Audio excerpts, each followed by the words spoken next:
Okay, this is the Friday Report then. We've got, it's been one of those weeks, David Thornton and Jonathan Bacon, where every time I thought, this is the story we'll talk about on the Friday Report, there's been another two or three.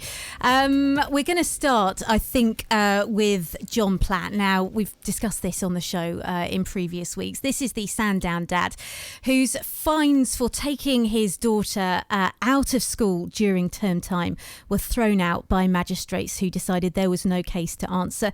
The council has this week announced that it's going to challenge the letter of the law. It's challenging specifically how magistrates understood and applied the law that exists around this.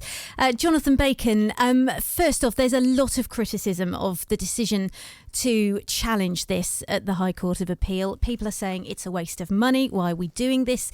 This was a popular decision, it would be fair to say, when magistrates threw this out. It's a national story. It's been making headlines and continues to do so, with John attending TV shows in support of other parents in this situation. Why have you decided to challenge? The fundamental thing that I think is almost being forgotten at times is about school standards. On the island, notoriously, we have had very bad standards, and we're starting to pull that up. And attendance is absolutely crucial to improving performance at school. It's perhaps a little trite to say it, but it doesn't matter how good the teaching is. If the pupil's not actually there to receive the teaching, they're not going to advance, they're not going to succeed. So attendance, it's really unarguable. Attendance is absolutely fundamental to performance at school.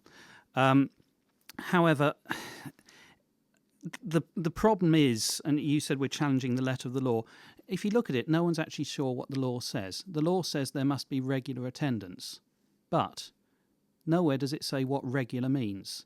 Further, it doesn't say over what period does that regularity have to be judged. And that lack of clarity has always been a problem in the system. I think that lack of clarity has been really built upon by the publicity that's been given to the decision made by the magistrates. And we're getting a situation where 2 years of work on attendance and improving attendance is at risk of being undone.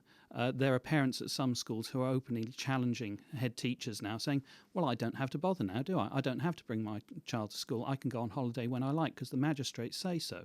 And the other legal point, of course, is that that magistrate's decision has absolutely no authority in law. Magistrates have no authority, legal authority, beyond the case they're actually deciding at that moment in time.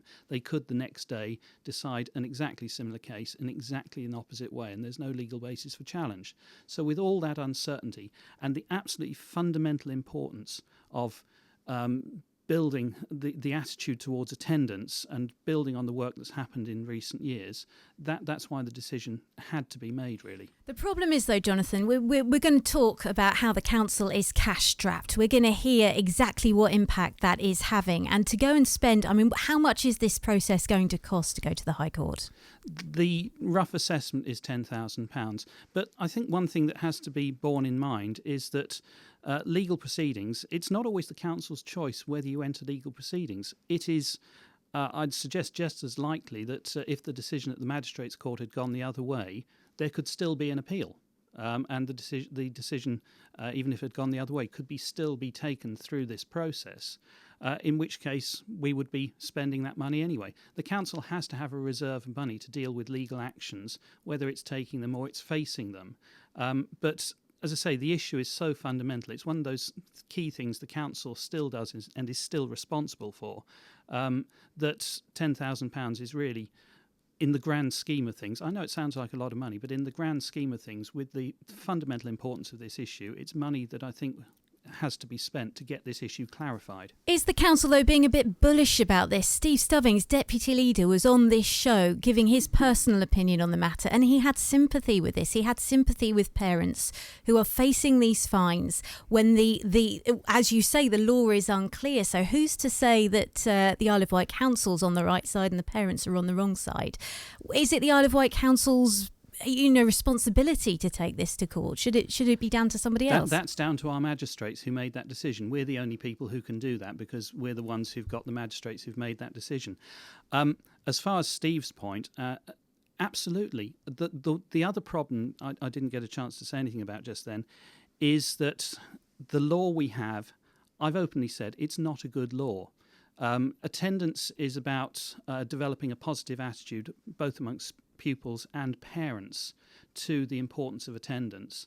And really having a system, a very leaden system that relies on the sledgehammer of fines to change attitudes, that's not going to work. We've seen throughout, since this was brought into being, that there's been a reaction to it. Unfortunately, the ability to react to that, this is a particular point of unfairness in my view, depends on how much money you've got. You can beat the system if you can pay the fine. And that's never going to be a good way of running a system. I absolutely agree that the law as it stands does not get the balance right. There are extremely valuable experiences that a child can have out of school during term time. Holidays is an example that's latched upon, but there are many other things. I've come across an example recently, looking more widely at this. Parent comes home from the military. They've got, say, 4 days at home. Can the child have a little bit of time out of school to spend time with their father, mother, who they might not see for another few months? The system actually balks against that and makes that extremely difficult, and that must be a bad system. So I think the key thing about the law overall, if one's looking a little more widely, as I think one can do here, is that the balance between the rights of the parents and what is good for the child and that need to ensure attendance, that's lacking. And I hope that...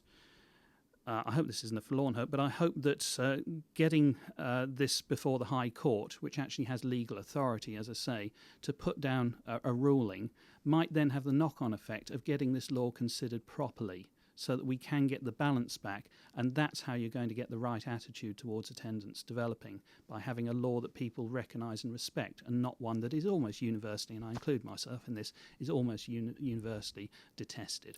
Lynn Blackledge is reacting on Twitter. £10,000 could be way better used rather than on this. Spending this money is going to get a lot of islanders offside. Not a good plan at all, she says. I mean, the fact is that you're saying the letter of the law is not clear. Magistrates could make a different decision tomorrow. However, if you clarify this and the High Court agrees, the Isle of Wight Council could be paying out an awful lot of money, potentially back to parents who've been fined previously. I think that's going to be down to the High Court to make a decision on what they determine the law to be and how that effect comes back, if at all, across councils. Because remember, this is national legislation. This is not just the Isle of Wight. This is England and Wales we're talking about. And that's really a matter for the High Court. As I say, the key fundamental point is that if we look at it from an island perspective, but this, as I said, the argument arises just as much elsewhere, school is important, and therefore attendance at school is important. You don't do well at your job if you don't turn up to it. The Lucy Morgan show wouldn't be that good if you spent 20 minutes off on an unauthorised absence during the middle of your show. And the same really is school, if maybe a leaden example. And that is absolutely at the root of this. So, I came into the education brief knowing that standards are not good. Standards need to be improved. There's a slow but gradual improvement commencing, and that needs to be worked on. And as I say, so I'm repeating myself rather, but attendance has got to be part of that. All right, I'm going to make two final points because we've got a lot of things to cover. How do you know it's down to attendance and not down to for example, the reallocation of schools, the merging of the schools, the changing to a two-tier system from a three-tier system? It's all happened over the same time. Why put it down to changing the way we deal with absence? And I'm not saying it's the one thing. I'm saying it's part of the mix, but it's obviously a very important mix. You look at any study on this and it will say that attendance and performance are very closely allied. And the second issue is there are cases coming up in the next couple of weeks where a similar issue will be decided at court. John Platt is consulting with some of those parents involved in these cases. If the magistrates turn around and follow the Isle of Wight magistrates' lead and throw these cases out, will you take that as a precedent being set and maybe pull back on that appeal case? The magistrates have no legal authority to create a precedent in law. That's the problem. Whether the magistrates decide to take a view on whether they should advance cases and this again would apply across the country, seeing that there's a pending High Court decision and ruling on this, that's a matter for them. That's part of the legal process. But as we stand at the moment, what has happened in the Magistrates' Court a few weeks ago does not change the law as it stands, and well, that is the situation really. But as I say, it's clearly very difficult for the magistrates to determine what is regular attendance when no one tells them what is. The only figure we have is 90% government guideline constitutes persistent non-attendance. Anything above that is fair game for regular attendance. That would seem to suggest in itself that regular attendance has to be significantly higher than 90%, but we just don't know. And as I say, where do you calculate the figure from? Do you take a term? Do you take the year? Do you take a very narrow period, a very wide period? There's so much that is difficult with this that needs to be resolved, so that when these other cases do come before magistrates, they've got a fighting chance at getting things right in each case that comes before them. Okay, I have no doubt that we will be discussing this particular issue again, but we'll leave it there for now because we must come on to the closures of the week. Seaview Wildlife Encounter, Fort Victoria Aquarium, and a couple of weeks ago Coleman's Animal Farm, all shutting their gates on the Isle of Wight. Some after decades in business. It is a disastrous, calamitous week for tourism on the Isle of Wight. Jonathan Bacon, David Thornton, your comments on this? Okay, I'll start with this one. I think, Lucy, it's certainly been said, and it's certainly been something that's taken, I think, everybody's breath slightly away. I guess, first of all, you've got to remember that these things are happening at this time of year because we've reached the end of the season. So problems that might have been systemic throughout this year or even through a few years are going to be reviewed by the owners, and the decisions that they make are going to be at this time of year. So if things like this happen, they're going to happen now. I used to work in Blackpool, and they used to say at the end of the season that at any time a third of the entire accommodation stock was for sale once you got to the end of the year. So, there's some elements there one's got to think about. Like all these things, there are a number of local and national factors that arrive at any of these situations. One statistic is that family attractions, Peter Adams, who set up Flamingo Land at Flamingo Park, a fantastic, inspired man, passionate about the wildlife, wanting to share his love of wildlife with people. He was the energy, the fuel at the centre of that particular business. And there are many examples of that throughout the whole country, people who've set up passionate businesses. And because they've been prepared to work from morning, noon, night, 7 days a week, 8 days a week, to bring that love to the public, they've kept their businesses going.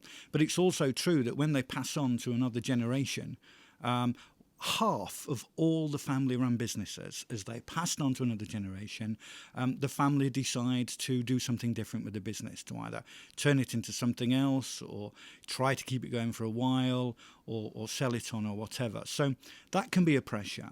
But it's absolutely true that the number of people who visit a place like Seaview Wildlife Centre have declined. Now, that's not, ironically, because the number of visitors to the Isle of Wight have declined, certainly not in the last 3 years, because there are now more people coming than there were 3 years ago. But when Flamingo Park first set up 40-odd years ago, there were 18 paid admission attractions on the Isle of Wight. There are now over 50 main attractions, and you've got a public that, as well as visiting wildlife centres and attractions like that, they also want to go alpaca safaris or fossil hunting, or they want to go zorbing down hillsides. The market is much more diverse. In an ideal world, there would be room for everybody. There would be an attraction for everyone. But if you triple the number of things that people can do on a day out, but if you don't triple the number of people who come to the Isle of Wight, somebody somewhere is going to lose out. And the ones that are going to be vulnerable are those at the edge of the mainstream market who have very high costs, infrastructure costs. And Seaview Wildlife Centre, again, a perfect example of that, where I think at this time last year, Lorraine took me for a walk around the site. And she said, David, look at the state of these perimeter fences. I'm going to have to find £250,000 to replace these perimeter fences so that I can comply with the legislation and get my zoo certificates. She can't go to the bank and borrow £250,000 to replace a fence that then won't actually bring more people to the site. It's not like she's bringing a whole new attraction to the site. So these people are vulnerable in this situation. Now, a few of them have quoted these zoo regulations, and they haven't changed. So there have been extra factors here. They haven't changed since 1981. Presumably people are coming up for relicensing. They've had to sort of fulfil the requirements yet again. And whether you argue that the zoo regulations, the idea that if you've got an animal that isn't bred in the UK, then you have to have a zoo license, and that zoo license can then be exempt, but only after you've gone through the process. Whether you argue that that is maybe not the right way to handle it or not, things haven't changed. So why now? Why 3 animal attractions in the space of a month? And the other point that I'd like to bring up with you is I've had businesses on the phone this week saying, this talk of the end of season, which I know is something that you've been sort of campaigning against, this talk of the end of the season is ridiculous. If you've got animals, you've got to keep feeding them. If you've got to keep feeding them, you might as well stay open and try and get people in and keep your attraction open. Surely extend the season, don't have an end of season. Yeah, I think that's very sensible advice, and that's certainly something I would campaign for. We're clearly going to get less people coming to the Isle of Wight in the middle of winter than we're going to get in the summer. But there are islanders here, aren't there? And I've found, a sunny day in the middle of December, you want to take your kids out somewhere. There's nowhere to go. There is literally nowhere to go. Yeah, but in a fragile economy like we have on the Isle of Wight, I guess what we're saying is that some people work extremely hard. I know of cafes and tea gardens on the Isle of Wight who they get to October and quite frankly they're absolutely worn out. They've worked their socks off all year trying to make the most out of the business as they possibly can, and they want to take time off. They don't want to open. There's a balance, though, isn't there? I mean, it's chicken and egg. Where do you start in this conversation? Assuming that you can't suddenly build overnight a £200 million water park that's going to sort of transform the entire economy. You've got to look at it and say, well, if you want to encourage people to stay open longer into the winter months, you've got to convince them that we can bring more people. But to convince more people to come, you've got to tell them that places are going to be open.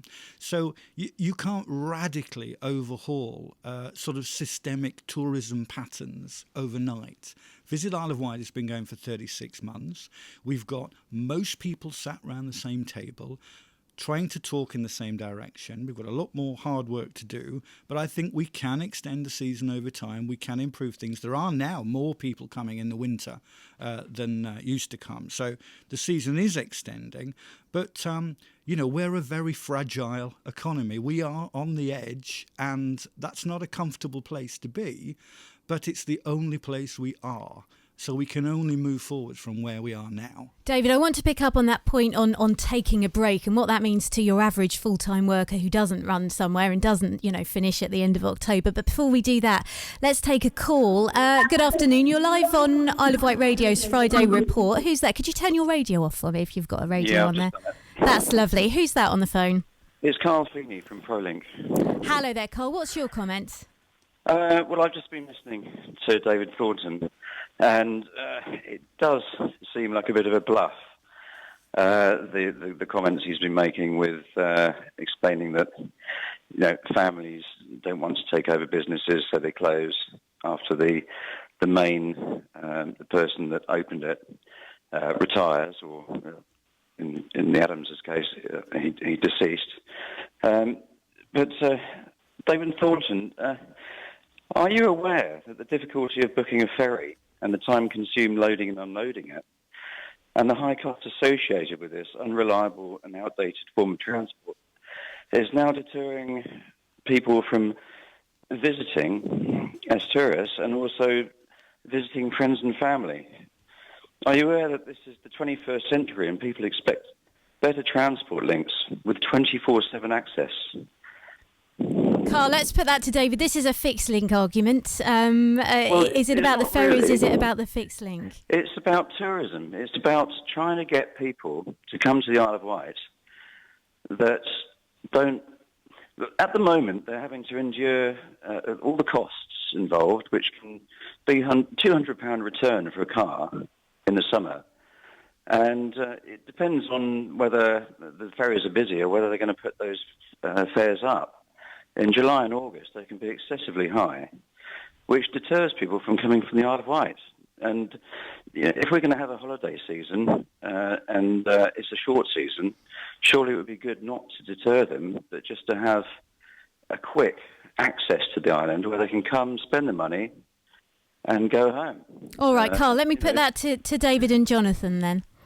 Okay. I'll have to take my headphones off. I was listening to the call with my headphones on. Right, let me try and unpick that a little bit.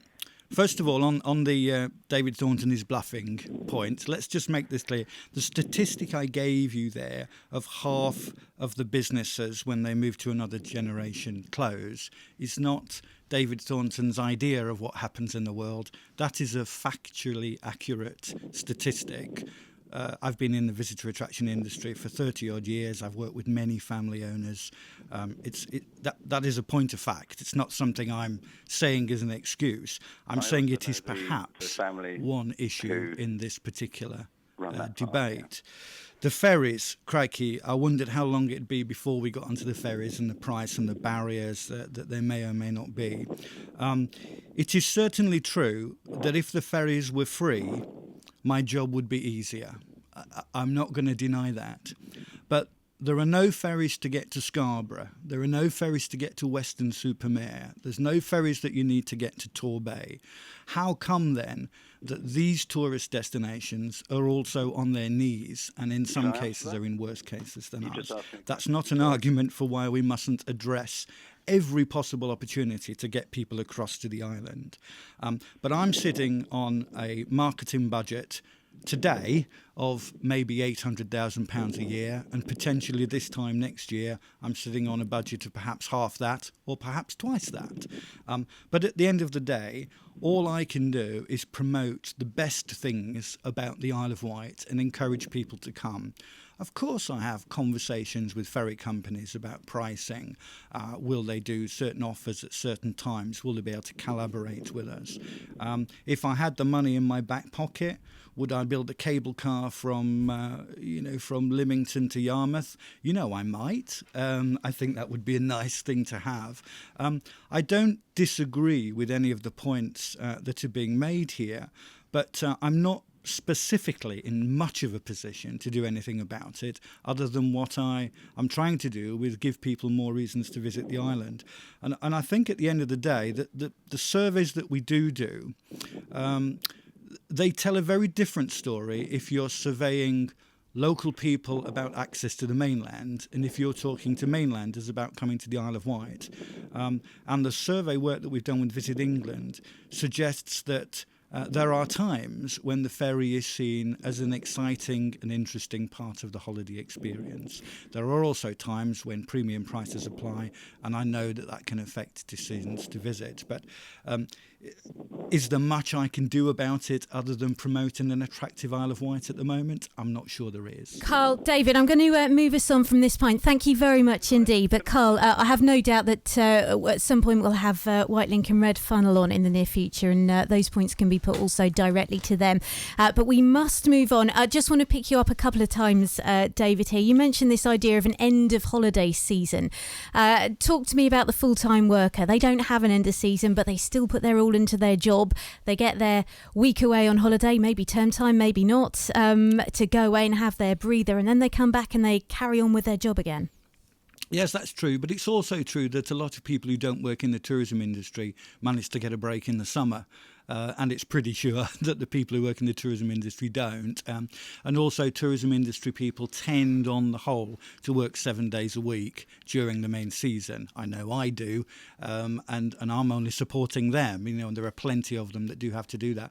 So I think actually if you were looking at the number of working hours that people put into the industry, you would find that they are comparable or in some cases even more excessive.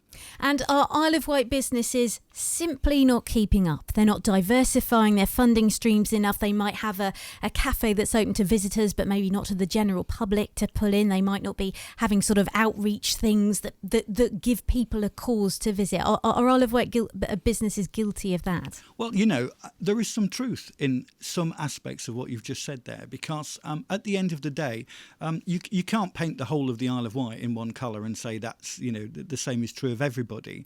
But where you are in a community that is slightly more divided or unconnected in some way, it doesn't matter whether you're in Ireland or whether you're in the middle of a forest. I used to work in the Forest of Dean, and you could say the similar thing. Where you have a community that works on itself, you'll generally find perhaps a higher proportion of people who tend to look inward rather than outward. And the issue with that is that if you don't keep looking outward, you miss the innovative, new and smart and clever ways that people come up with to survive in a very difficult and volatile economic situation. And to give you an exact example of that, the businesses that have come on stream in tourism in the last few years here on the Isle of Wight, the successful ones have generally been run by fairly young, dynamic people. They're people who are well connected on the internet. They go and look at other attractions. They've got this sort of creative energy in this buzz. I'm thinking about places like Tapnell. I'm thinking about places like Vintage Vacations, the Owl and Monkey Haven, where people have come onto the island and they're well connected. Whereas I think there are cases, and I think we can all think of examples of this on the island, where there are attractions that have been going for many years and they haven't really moved with the times. Now, there's nothing wrong with that. In fact, somebody complained to me that I said on the television the other day that now the market's much more diverse and people want to go zorbing and kayaking, and how dare you, because I still want to go to wildlife attractions. I wasn't suggesting that it's not a wonderful thing to do to go for a wildlife attraction. What I was saying is, given the size of the market, the amount of butter that you have to spread on your piece of bread, if the piece of bread keeps getting larger, the butter is going to get thinner.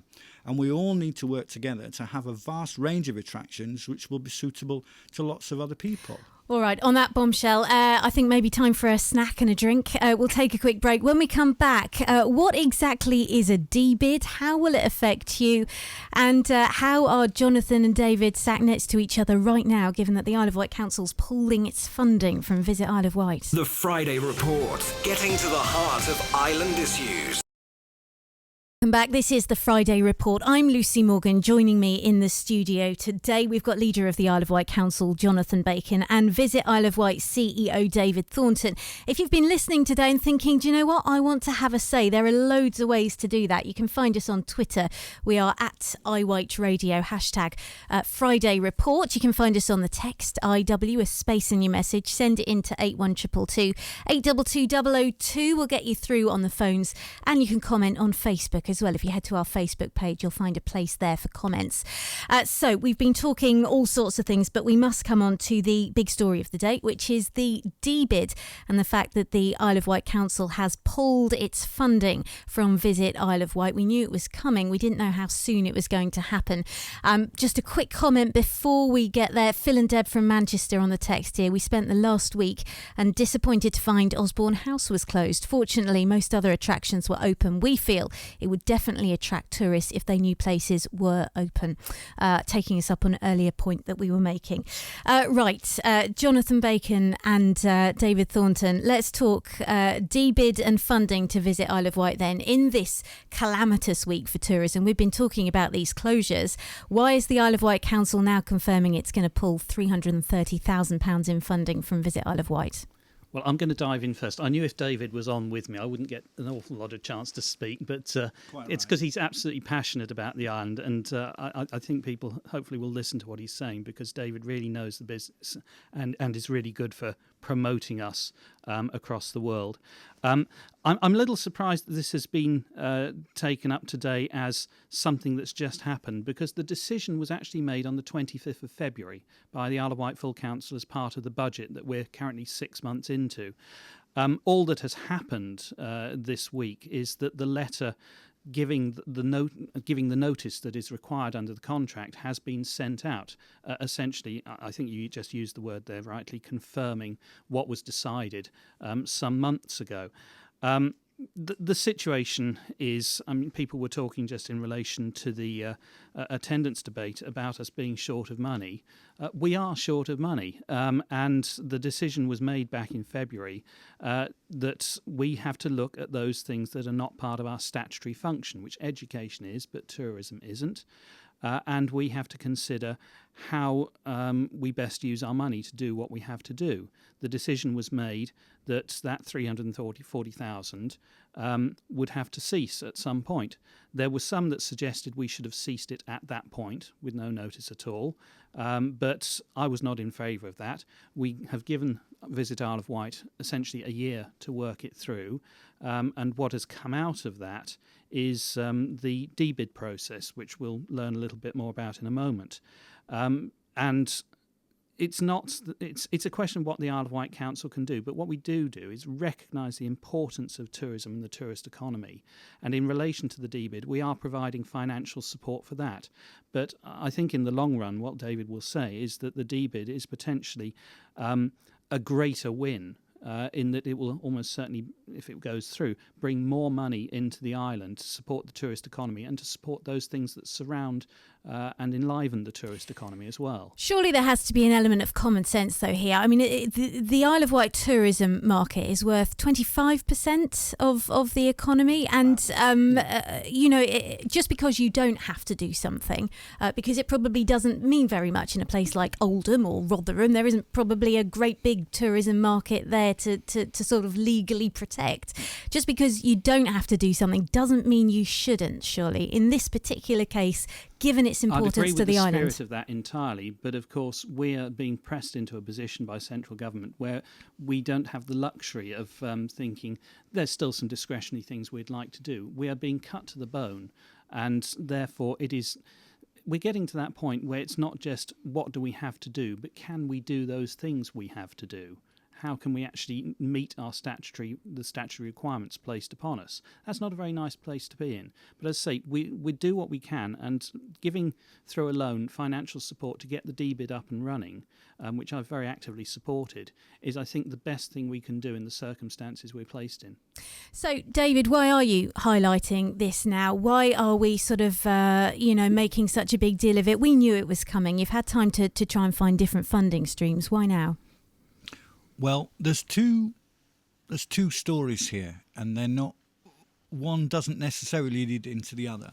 The first is that Visit Isle of Wight at the moment is a public-private sector partnership. It's funded by a contribution from the council and also from 450 private businesses on the Isle of Wight who themselves put in over £400,000 into the organisation. Now, that money at the moment is still there. So let's just put this into context first. Now, the council, as Jonathan quite rightly says, advised us that under the austerity measures which are coming into play across the whole of the UK, they were unlikely to be able to continue to support the organisation to the level that they have been, and that the 9-year plan that was originally set up was, not going to be deliverable. And so we've spent pretty much 12 months now and spent quite a lot of money, in fact, going out there looking at what other alternative funding mechanisms might exist. Now, the one that we've obviously landed on in terms of putting it to the island for consideration is the Destination Business Improvement District, because we believe that is a viable and realistic, attainable option. However, if Isle of Wight Council had said, you know what, David, I've just found another 340 grand under the mattress and we're quite happy to give you that, I would still be saying that a Destination Business Improvement District is the route forward for the Isle of Wight. I would just be doing it with slightly more money under our belt to do more marketing. Because the Destination Business Improvement District does appear to be the future for the visitor economy, not just on the Isle of Wight, but across the UK. Explain how it works then, because if you're a business on the Isle of Wight and this goes ahead, you will have to pay. That's correct, but it will only go ahead if you want it to go ahead and if it does the things that you want it to do. More specifically, if the majority of businesses on the Isle of Wight want it to go ahead, and if you don't, but you know the majority do. Well, no, not necessarily, because the first thing that happens is we consult with all the businesses and say, do you believe, businesses, that if we all chipped in and put a little bit into a central pot, that we'd be able to deliver more stuff for you through your own tills? Now, if they say, well, no, we don't believe actually that you can do that, then we won't even take it to a vote. So we're not going to force this on anyone. What we're starting to do is to talk to businesses and say, this is how a bid works. A bid is not a tax. Right? I've heard people say it's a tax. I've got to say it is not a tax. But if you're taking money, regardless of whether businesses voted for this or not, because at the end of the day, it's the majority of businesses. There are going to be people who maybe don't want to support this that have to if it goes through. And if you're taking money from them at source, regardless of whether or not they want it, that's got to be a tax. No, it's not. It's a business improvement plan that the whole of the business community on the Isle of Wight that are involved in the visitor economy or need the visitor economy. And that's quite a wide range. We're not just talking about tourist destinations and attractions here. We're talking about cafes and charity shops in the centre of Newport and people who buy their sunglasses when they come over here from Specsavers and lots of other things as well that are all part of the visitor economy. The people who go to Tesco's and spend their money. Now, some of those companies at the moment, Tesco's, I guess, is a case in point, are not directly contributing to the war effort to encourage more people to come here, whereas there are other businesses that are potentially putting in a disproportionate sum of money to try and get people here. Now, what we're putting back to the island is, would you not rather have a plan where everybody agrees what we're trying to achieve? We then ask you, well, what do you think would be a fair contribution for people to make to this? It doesn't have to be based on business rates. It could be based on the number of customers that you have in your restaurant or the number of clicks that you have on your website. It could be on a number of things. There are currently 240 bids in the UK, and unfortunately nobody has yet found a better way of doing it than basing it around a business rate. But that's just because of the practicalities of it. But essentially people then are asked, what would be a fair and equitable way of paying for it? What do you need it to achieve for your business to make it worthwhile? We're not asking people to pay a tax. We're asking people to invest £200 to make £400. Now, if they don't believe that, they'll disengage with the process and they'll vote no. And that's absolutely fine if they decide to do that. If this process goes ahead and the majority of businesses say, yes, we want this, we're going to push forward with this, is there an opt-out for those businesses that don't want to get involved? No, there isn't. There is no opt-out if the majority vote for it. But although the mechanics of it are such that if 51% of the businesses say yes and 51% of the rateable value says yes, in reality, if that was the result, that would be a disaster. What you're really looking for here is for at least 3/4, if not more, of the businesses to say that we need this.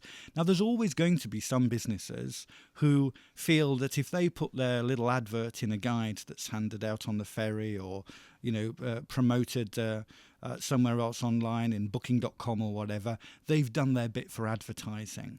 Now, people need to understand, they need to absolutely get this message. Destination marketing is very different to advertising. Advertising is what we do to put our hotel or our guest house on booking.com. Destination marketing is about whether anybody bothers to look at that record on booking.com or they're busy looking at Cornwall's records on booking.com. If we reduce the amount of investment that the island makes into growing its profile, and we've grown it hugely in the last 3 years, we can't stop now. We have to keep doing this. It's a bit like we've planted a field full of poppies and the day before we're going to harvest them and put them on the market, we're having to chop half of them down. We can't do this. It's not the council's fault. I don't believe it's the council's fault because I meet destination managers just like myself from all over the country every month, and we're all saying exactly the same thing. They're having to hand all this money back to central government. We're needing to find new ways to do it. But if we don't find a way to do it, then what's the alternative? Because what you've got to remember is that the tourism industry on the Isle of Wight is our steel industry. It's our shipping industry or our coal fields. If the steel factory closes, it's the high street that suffers. It's the rest of the economy that suffers. I'm passionate about it. If this was happening in the middle of Mansfield, the tourism economy is worth, 2 and 6. It's no big deal. All right, well, let me bring you back to that percentage. It kind of has the ring here of the Scottish independence vote. You said if 51% of businesses go for this, 49% don't, it will be a disaster. We're looking for 3/4, for example. What happens if 51% do? Do you still bring it in? Do you still enforce it? Do you still say, well, look, the majority say yes? At the end of the day, you haven't got any options here as far as I'm reading. You're going to run out of money in the summer. What happens next? You kind of have to push it through, don't you? Regardless of whether it's popular, regardless of whether that vote is a disaster. Could I just get a word in from it? I think an important thing to state, David's talked about 51%, but obviously he's talked about a lot of work taking place up to this point. And that work indicates that there is that 2/3, possibly even over 70% support, by the look of it, for this. And I think that's important, and why it really is going ahead, and particularly why the council is more than happy to support through the £80,000 loan we're offering this process, because we think there is that take up. People are recognising it as the investment. I think that's a very good way of describing it. You're putting something in to get something back, and you're getting something valuable back. And as I say, if there wasn't that indication of support, I'm sure David wouldn't be going ahead. We wouldn't be supporting it. But the important thing is that support is there. People are getting the message in the industry. Yeah, it's not an easy sell. It's not an easy sell to ask people to dip into their pockets and put more money on the table to work collectively, trusting that by us all working together, we can achieve greater than the sum of our parts. But that is what we're asking people to consider. And we're running I think there are 17 consultation workshops that we've launched today that start in a couple of weeks, events that people can come along to and tell us whether they think it's a barking mad idea or it's a brilliant idea, or whether they think that, we should be doing it or we shouldn't. But, the important thing is I could spend all my time, protesting about the cuts of local government, or writing to central government, or getting the placards out and standing outside the council offices. But what I really need to be doing is talking to the people in Birmingham about coming to the Isle of Wight next year. And we must maintain that focus. And even if I've got 2 and 6 and a bubblegum wrapper, I'm going to promote the Isle of Wight to the best of my ability. And there are many hundreds of businesses already on the Isle of Wight that are prepared to work with us to achieve that aim. All we're asking is that the other 50% that at the moment sit back and they see the billboards going up in London, and they make no contribution towards those billboards going up in London, but they still take bookings when people phone them up to come and stay in their accommodation, or to visit their attraction, or to go to their cafe. We're just saying, come on, be fair, be reasonable, join us round the table, debate the priorities, tell us what your priorities are, tell us what your business needs. Let's see if we can't put a business plan together. We're then going to print this marvellous document. We're going to send it out to everybody who needs to decide whether this is a good thing or a bad thing. Everyone who might need to pay for this will get a final document to look at next spring. A nice, glossy, expensive one? Absolutely, which will get sponsored by a company from off this island. And you have my word on that, Lucy. And we'll get that out. I will show that to people. And if they think it makes sense, and we'll know before the vote. If people think it makes sense, we'll know, won't we? All right, look, I want to play you. You'll need your headphones on for this. I've got a clip from Councillor Lawrence Williams. Now, he's in Bournemouth. He's had involvement in a bid that's already in action here. And he's a big proponent, actually, of this, and is heavily involved in one of the bids in the Dorset tourist hotspot. Oh, tourist is yes, good. I like it's that. Kind of a mix of words. I'm making them up as I go along. And he had this to say. It's two separate issues. The council's spend is the council's spend, and the bid is totally separate. They are two different issues. The council's by virtue of the bid company's charter, is not allowed to say to the bid, we can't afford to do this, you pay for it. It has to be new innovation, new money, new ideas. So it enhances the tourist offer. Everybody, as you said, is looking at ways of saving money at the moment, but using the bid is not one of them. Okay, so that's a councillor from Dorset there, heavily involved in the bid process over there. Now, you can't use bid money to replace council services. Does that mean no more Pearl Adzumi, no more Bicycle Isle of Wight? All of the events that you've had so far are definitely gone because there's no more council money. You have to start afresh. I'm going to jump in first on that. You asked us, why have we told people now, in no uncertain times, that the council is not going to be able to continue to support tourism moving forward in this way? They are, by the way, still supporting tourism, but not in this way. The reason is exactly what you've just heard there. Bid funds cannot be used to replace council activity. They can't be used for that. By law, that cannot happen. So what we need to be clear about the day before we launch the bid consultancy, which is now going to go on all the way through until next spring, is you need to be clear to understand what the financial position is transparently before we start this discussion. What would be horrific is if we'd gone through the whole consultation process, everyone thought bid was a great idea, and then in February at the next council budgetary meeting, it suddenly reminded everybody that they weren't going to be putting any money in. Then people would be looking back at the bid process saying, crikey, they've only done that because of the bid process. Now, these two things are totally separate. The council are part of the stakeholder group in tourism. They're part of the supporters for the bid process. We need the council on side with us. We'd love them to give us money, but if there is no money, we still have to move the island forward.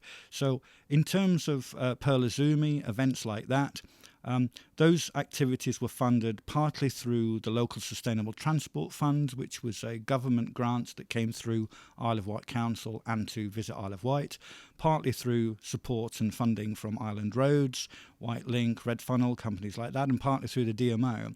Now, between now and next summer, we are not going to be able to pay to put Pearl Adzumi back on in Ryde because it cost nearly £100,000. It did bring in some great returns in terms of PR, £250,000 worth of PR, but the money that we've got at the moment has got to be spent on the spring and summer campaigns, because if we falter from that task, if bookings start to decline steeply before we've got some new process in place, the Isle of Wight is going to get an awful lot sicker before it gets better. So I'd love to do Pearl Adzumi, I'd love to do motocross rallies, sponsoring, and with a bid, if that's what people want, that's what we'll spend the money on. But in the meantime, we've got to look to our core business and make sure we're in fit shape to keep breathing. Now, we knew we were going to be busy and this was going to be a long one today. I know that we're running late for the news. And apologies to Heather McCallum. I did ask her beforehand. She'll be on your radio after this show finishes. What's the tourism business? Is it an Isle of Wight funeral business going to have to pay into the bid if it goes forward? How can you, say that they've got a hand in tourism? It's not about tourism. It's about the visitor economy. And in one sentence, a visitor economy is made up of people who come over to the island as tourists, and the 40% of all tourist income goes into retail here on the Isle of Wight, but a third of the local population is also funded through the visitor economy. So a third of the people who walk into the Spa shop in Newport High Street and buy their coffee are doing so because they're making money out of the tourism economy. So the visitor economy is the important thing. It's yes, not but just what about if you do tourism run a businesses. funeral business? Well, if you run a funeral business? That's an example of you cannot possibly argue that as a business has any impact on the visitor economy. Right. Well, I don't think anyone is arguing. I wasn't planning to argue that. No, but how do if there's no opt-outs, how do they not have to pay? No. Are you talking about every business? No. The national non-domestic rates which is basically all the businesses on the Isle of Wight that pay their rates, has broken down into various classifications, and some of them are far more relating to the visitor economy than others. So, if you're, as you say, if you're a funeral director, or in fact, if you're a car showroom and you don't sell many cars to tourists, you might get them interested, but you ain't going to sell one to them. But if you're a petrol station, a lot of your petrol that you sell in the summer months will be to tourists. So the whole point is, and this is where the council come back in, so I'm going to shut up in a second so Jonathan can talk, is that at the end of the day, it has to be fair and equitable for everybody. And the council's role in this process is, when we've done all the consultation and my lovely glossy sponsored by Isle of Wight Radio business case document is written and published, the council then have to look at it and we have to convince them that it's fair and equitable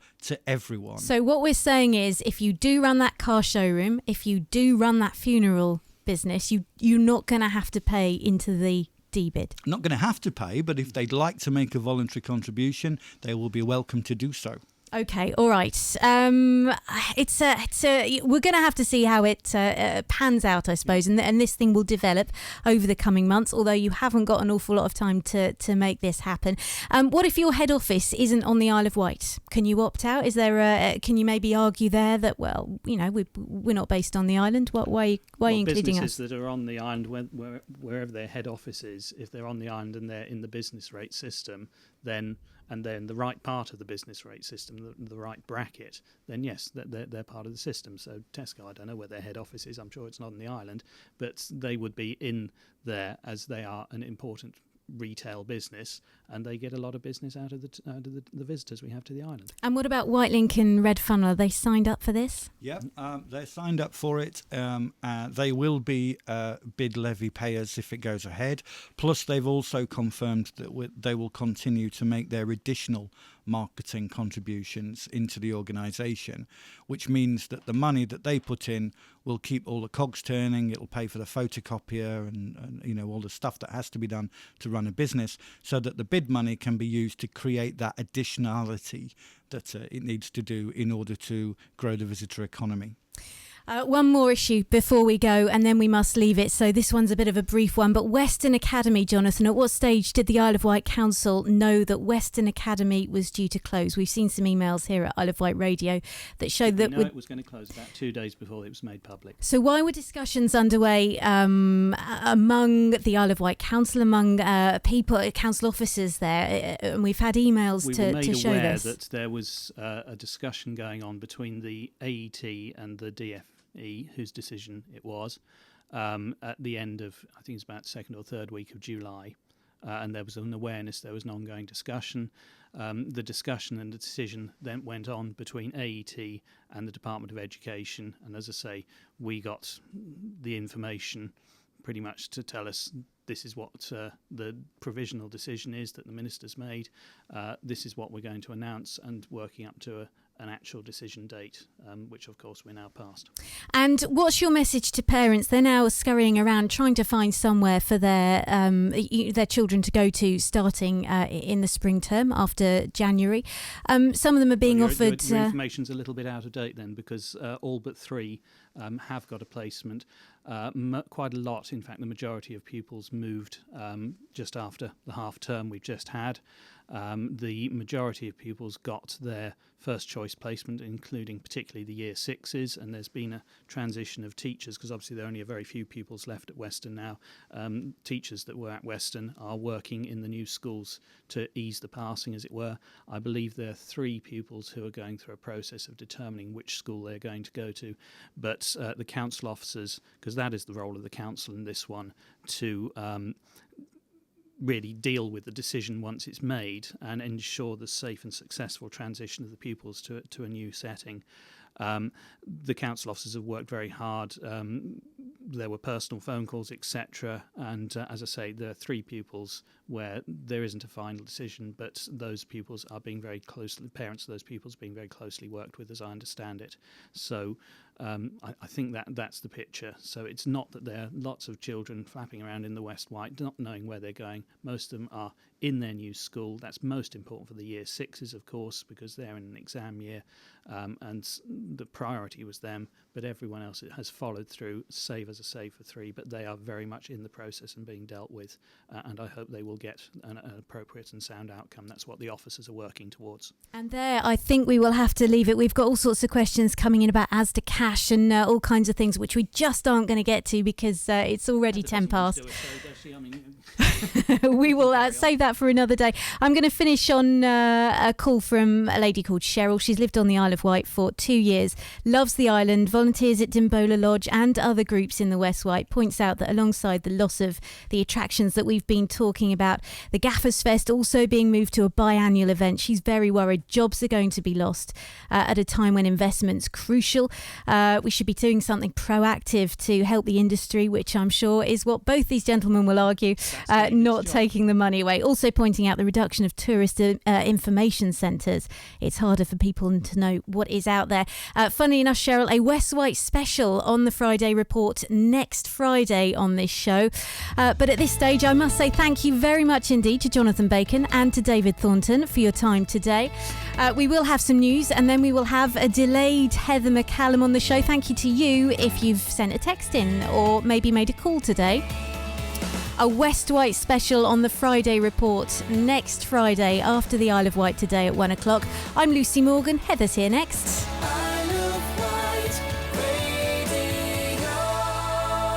The Friday Report with Lucy Morgan on Isle of Wight Radio.